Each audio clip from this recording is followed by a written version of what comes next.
Başım yastıkdayı, canım keter da. Tanım var bulakat, içre yeter da. Bir süratli şev, cadın öter de. Kıyamet gün beni şermende kılma. Kıyamet gün biz niye şermende kılma. Seni emrin bilen iş tutmadım men.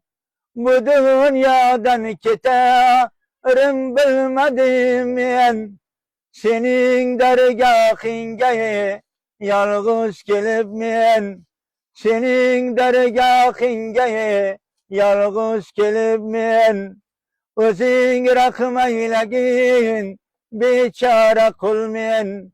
O'shal kuni meni şermende kılma. Kıyamet gün biz niye şermende kılma. Kani eğer men ham yaş bulup kalsam, bütün umurum pak bulup İslam'da yürüsem. Kani eğer men ham yaş bulup kalsam, bütün umurum pak bulup İslam'da yürüsem.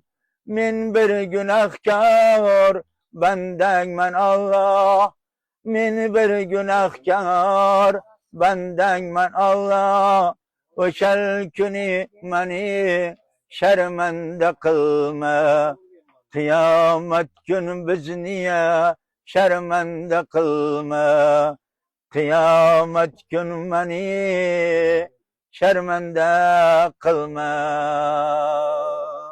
Azmin bir yerden